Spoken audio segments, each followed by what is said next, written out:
welcome to Bedtime Stories with Clint Sensei.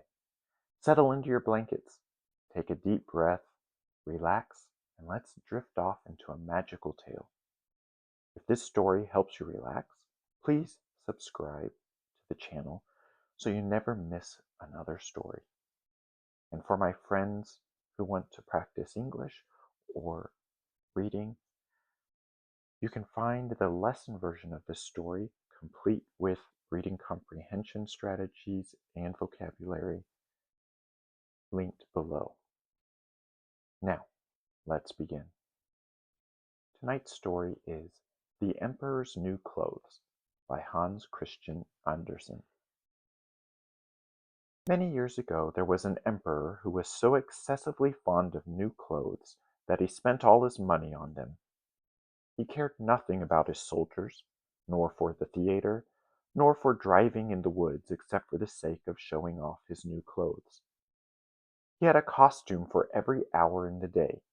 Instead of saying as one does about any other king or emperor, "He is in his council chamber," the people here always said, "The emperor is in his dressing room."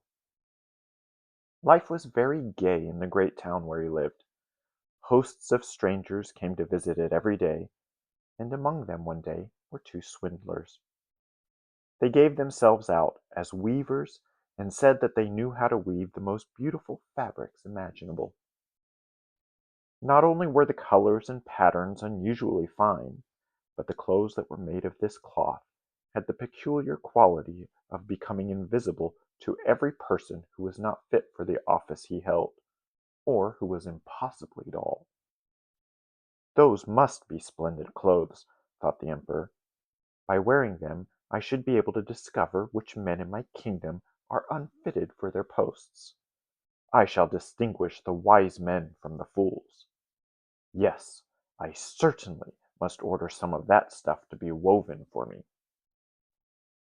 The emperor paid the two swindlers a lot of money in advance, so that they might begin their work at once. They did put up two looms and pretended to weave, but they had nothing whatever upon their shuttles. At the outset, they asked for a quantity of the finest silk and the purest gold thread, all of which they put into their own bags while they worked away at the empty looms far into the night. "I should like to know how those weavers are getting on with their cloth," thought the emperor.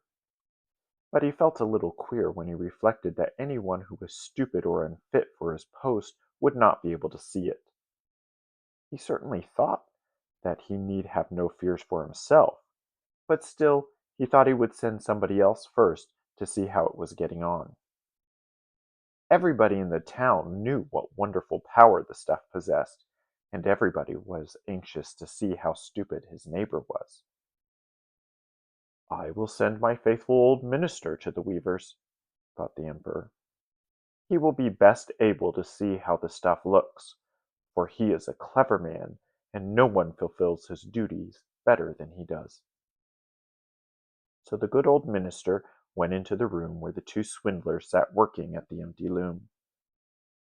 "Heaven help us," thought the old minister, opening his eyes very wide. "Why, I can't see a thing." But he took care not to say so. Both the swindlers begged him to be good enough to step a little nearer, and asked if he did not think it a good pattern and beautiful coloring. They pointed to the empty loom. The poor old minister stared as hard as he could, but he could not see anything, for of course there was nothing to see. "Good heavens," thought he. "Is it possible that I am a fool? I have never thought so, and nobody must know it. Am I not fit for my post? It will never do to say that I cannot see the stuff."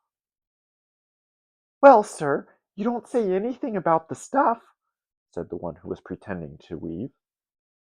"Oh, it is beautiful, quite charming," said the minister, looking through his spectacles. "Such a pattern, and such colors!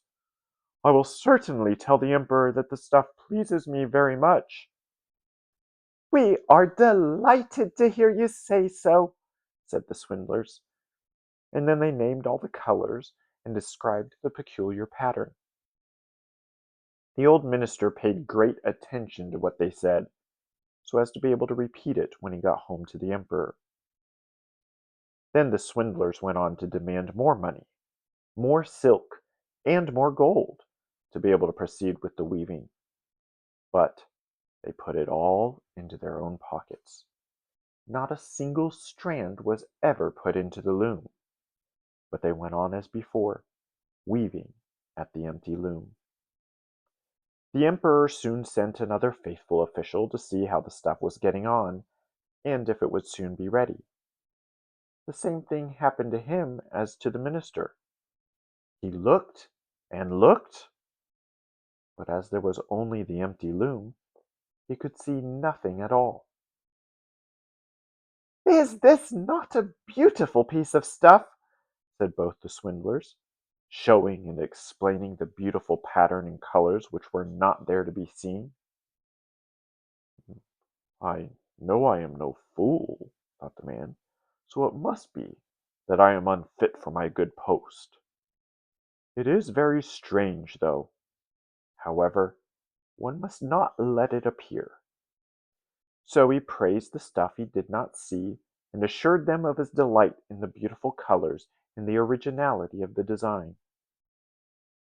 "It is absolutely charming," he said to the emperor. Everybody in the town was talking about this splendid stuff. Now the emperor thought he would like to see it while it was still on the loom.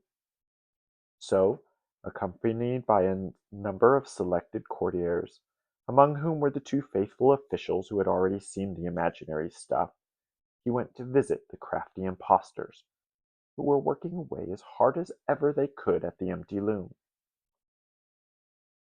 "It is magnificent," said both the honest officials. "Only see, your majesty, what a design! What colors!" And they pointed to the empty loom, for they each thought no doubt the others could see the stuff. "What?" thought the emperor. "I see nothing at all. This is terrible. Am I a fool? Am I not fit to be emperor? Why, nothing worse could happen to me." "Oh, it is beautiful," said the emperor. "It has my highest approval." And he nodded his satisfaction as he gazed at the empty loom. Nothing would induce him to say that he could not see anything. The whole suite gazed and gazed, but saw nothing more than all the others. However, they all exclaimed with his majesty, "It is very beautiful," and they advised him to wear a suit made of this wonderful cloth on the occasion of a great procession which was just about to take place. "Magnificent!" "Gorgeous!" "Excellent!" went from mouth to mouth. They were all equally delighted with it. The emperor gave each of the rogues an order of knighthood to be worn in their buttonholes and the title of gentleman weaver. The swindlers sat up the whole night before the day on which the procession was to take place, burning 16 candles, so that people might see how anxious they were to get the emperor's new clothes ready. They pretended to take the stuff off the loom. They cut it out in the air with a huge pair of scissors, and they stitched away with needles without any thread in them. At last they said, "Now the emperor's new clothes are ready." The emperor, with his grandest courtiers, went to them himself, and both swindlers raised one arm in the air as if they were holding something. They said, "See, these are the trousers, this is the coat, here is the mantle," and so on. "It is as light as a spider's web. One might think one had nothing on, but that is the very beauty of it." "Yes," said all the courtiers, but they could not see anything, for there was nothing to see. "Will your imperial majesty be graciously pleased to take off your clothes?" said the impostors. Then we may put on the new ones, along here before the great mirror."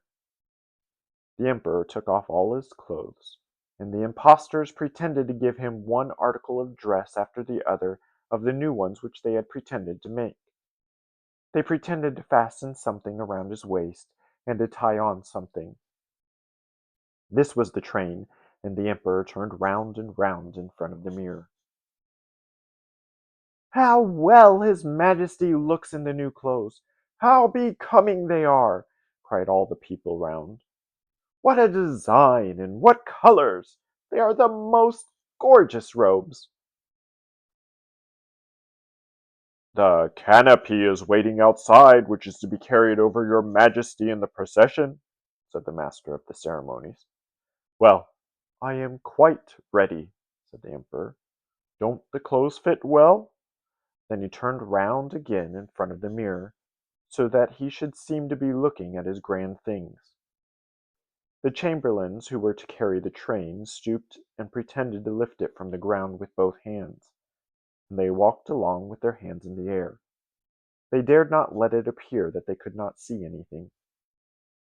Then the emperor walked along in the procession under the gorgeous canopy, and everybody in the streets and at the windows exclaimed, "How beautiful the emperor's new clothes are! What a splendid train! And they fit to perfection." Nobody would let it appear that he could see nothing, for then he would not be fit for his post, or else he was a fool. None of the emperor's clothes had been so successful before. "But he has got nothing on," said a little child. "Oh, listen to the innocent," said its father, and one person whispered to the other what the child had said. "He has nothing on. The child says he has nothing on." "But he has nothing on!" at last cried all the people. The emperor writhed, for he knew it was true, but he thought, "The procession must go on now," so he held himself stiffer than ever, and the chamberlains held up the invisible train. That's all for tonight. Good night, children. Sleep well. Sweet dreams.